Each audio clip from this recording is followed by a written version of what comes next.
आने वाला समय में मैं योगी आदित्यनाथ ईश्वर की शपथ लेता हूं, हमारा कान तरस रही है लाल किला से सुनने को। जी सुनना चाहते हैं? बिल्कुल, एकदम चेतना एक एक क्षण एक एक वर्ष के समान बीत रहा है। वो कह रहे हैं कि भाई योगी जी ये मंदिर और मस्जिद मंदिर खोद के क्या साबित करना चाहते हैं? उनको बोलिए वही साबित करना चाहते हैं जो आपने 70 साल की राजनीति के अंदर राम मंदिर को कोर्ट में घसीट करके किया था, जो आपने कारसेवकों की हत्या कर करके किया था, जो आपके पिता मुलायम सिंह जी लोकतंत्र के मंदिर में खड़े होकर कहते थे कि हाँ हम हैं मुसलमानों की पार्टी और हम बनेंगे मुसलमानों की पार्टी, डंके की चोट पे कहते थे। लेकिन आज अगर एक भगवादारी, एक योगी के मठ अगर आकर के डंके की चोट पे बोलते हैं कि कायदे में रहोगे तो फायदे में रहोगे, मुझे मेरे राज्य के अंदर दंगा नहीं चाहिए, फसाद नहीं चाहिए। योगी जी खुल के बोले कि भाई बटोगे तो कटोगे। आपका हाल बांग्लादेश में देखो, वेस्ट बंगाल में देखो, कश्मीर में देखो, एक ही हाल हुआ है कि हिंदुओं का नरसंहार हुआ है। कितने सहमत हैं आप? बिल्कुल सहमत हूँ।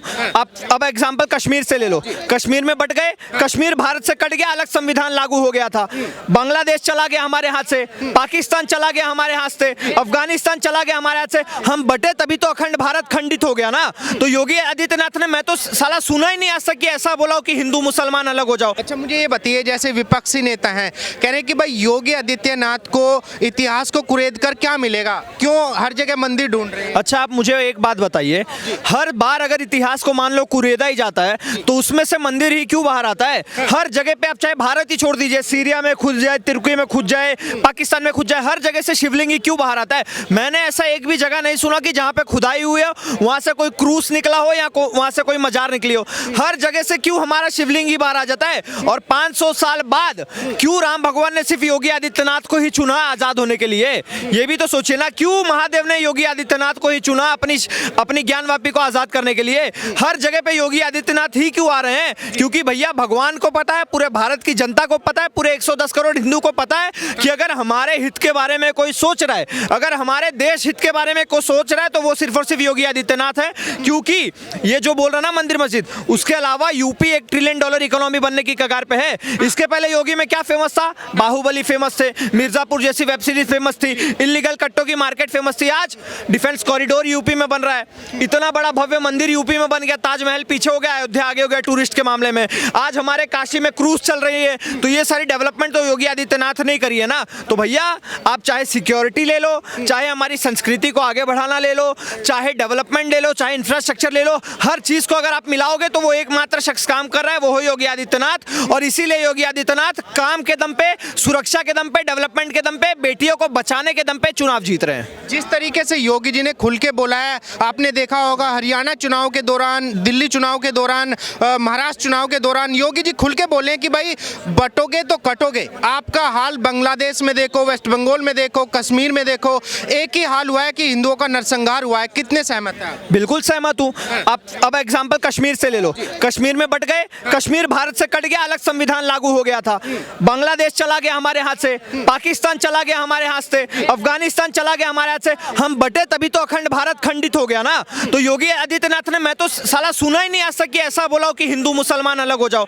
ये तो विपक्षों की राजनीति है कि मोदी जी ने बोला, योगी जी ने अगर बोला बटोगे तो कटोगे, तो इन्होंने हिंदू मुस्लिम शुरू कर दिया। तो तुष्टीकरण की राजनीति विपक्ष करता है, योगी आदित्यनाथ नहीं करते। अगर शौचालय देना होता तो ये नहीं पूछते कि मोहम्मद को नहीं दूंगा और मनीष को दूंगा।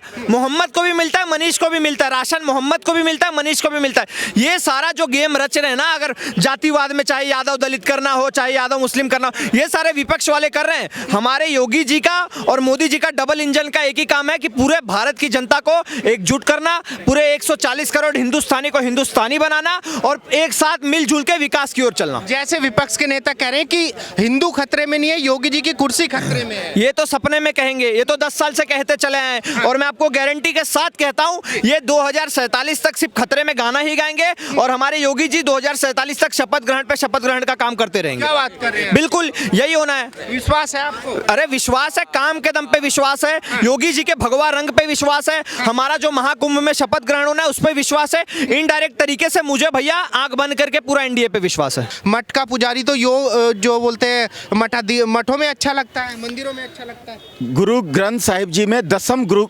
ग्रंथ में गुरु गोविंद सिंह साहिब जी कहे हैं कि जब जब होत अरिष्ट अपारा तब तब दे धरत अवतारा। जब जब इस धरती पर जुल्म होगा ना, भगवान शरीर, मनुष्य का शरीर धारण कर करके इस धरती पर आएंगे और अवाम को बचाएंगे, धर्म को बचाएंगे, जुल्म से हमें जुल्म को रोकेंगे। वैसे ही गोस्वामी तुलसीदास जी रामायण में बोले हैं, जब जब होई धर्म की हानि बाढ़ ही असुर अधम अभिमानी, तब तब धरी प्रभु विविध शरीरा और हर ही दया निधि सज्जन पीरा। तो योगी बाबा तो है, ये भगवान का ही तो रूप है। क्या बात कर रहे हैं? बिल्कुल उन्हीं का आप भैया मानो तो पत्थर, मानो तो भगवान, नहीं तो मानो तो पत्थर। योगी और मोदी जो है ना, ये राम लखन का ही रूप है। कैसे लगता है? एकदम उन्हीं का जो है ना, उनके अंदर में अंश है, और ये धर्म को बचाने के लिए आए हैं। आप गलत फहमी में मत रहिए पत्रकार साहब, ये धर्म को बचाने आए हैं और डंके की चोट पर धर्म को बचाएंगे। आने वाला समय में मैं योगी आदित्यनाथ ईश्वर की शपथ लेता हूं, हमारा कान तरस रही है लाल किला से सुनने को। जी सुनना चाहते हैं? बिल्कुल, एकदम जितना एक एक क्षण एक एक वर्ष के समान बीत रहा है, ये हम जो है ना जितना जल्दी हो सके हम सुनना चाहते हैं। मैं योगी आदित्यनाथ ईश्वर की शपथ लेता हूं, लाल किला से आवाज आ जाएगी, हमारे कानों को सुकून मिल जाएगा। गुंडा माफिया प्रदेश छोड़िए साहब, देश छोड़ के भाग जाएगा। देश छोड़ के भाग जाए। बिल्कुल। अच्छा मुझे ये बताइए, आप योगी जी को जिस तरीके से बता रहे हैं, योगी जी के अंदर क्या काबिलियत आपको लगती है जो बाकी नेताओं में नहीं है? देखिए, नरेंद्र मोदी साहब कूटनीति से ऐसे फैसला लेते हैं, हाथ जोड़ के काम चलाते हैं, उसमें समय लगता है। लेकिन ये बाबा के पास में सुदर्शन चक्र है। आने वाले समय में बाबा ही देश को चलाएंगे, ये बात भी जान लीजिए।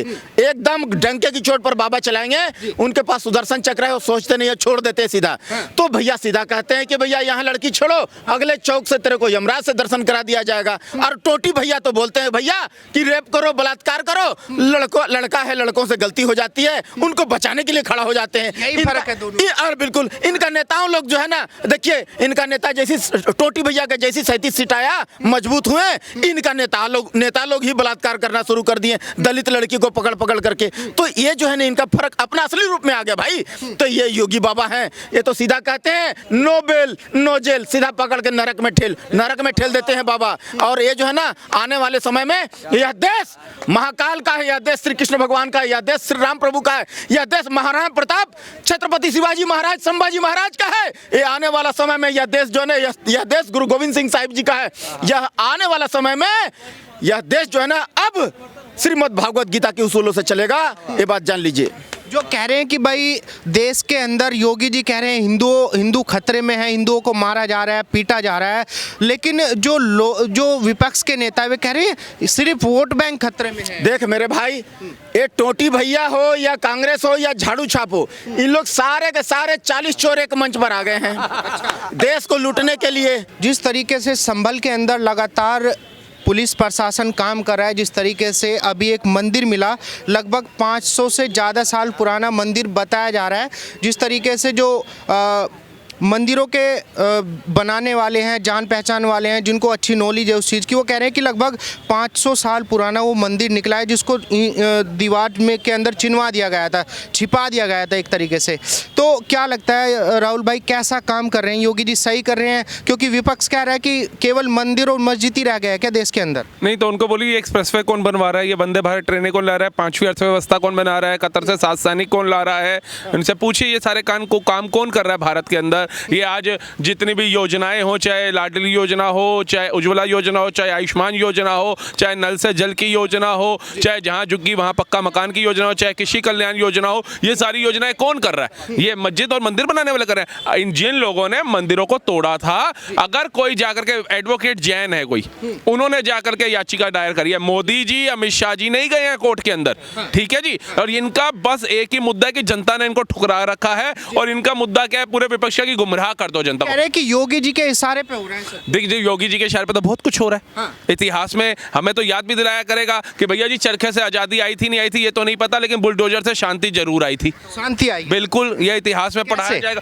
देख लीजिए आज कहाँ है वो, ये दंगे का माना जाता था ना गढ़ यूपी, आज 1,48,000 का MOU साइन हुआ है विदेशी कंपनियों के साथ। आज तमिलनाडु को पछाड़ के दूसरे नंबर पे आ गया GDP के अंदर, आज बिल्कुल आ गया। आज नोएडा जाकर के देखिए, इसकी सूरत जाकर के देखिए, ग्रेटर नोएडा की सूरत जाकर के देखिए कैसे। आज उज्जैन महाकाल जाइए, MP के अंदर जाइए, आप काशी विश्वनाथ जाइए। आज से पहले गंगा जी में किसी ने क्रूज देखा था चलता हुआ? आज तक काशी विश्वनाथ की इतनी अच्छी व्यवस्था किसी ने देखी थी, स्वच्छता देखी थी जाकर के? आज बनारस आज से पहले ऐसा देखा था? प्रयागराज में जो महाकुंभ होने वाला है उधर जाकर के तो देखिए, आपको ऐसा लग रहा है कि जैसे भारत में नहीं हो रहा महाकुंभ, किसी विदेश के अंदर हो रहा हो। इतनी स्वच्छता, इतनी ज्यादा हाईलाइट किया गया उसको, लाइटिंग इतनी अच्छी है, सारी चीजें देखिए तो सही। लेकिन ये वो चीज नहीं देखेंगे, ये फिलिस्तीन देखेंगे, ये गाजा देखेंगे, ये मुसलमान को देखेंगे, ये हिंदू मुसलमान करेंगे।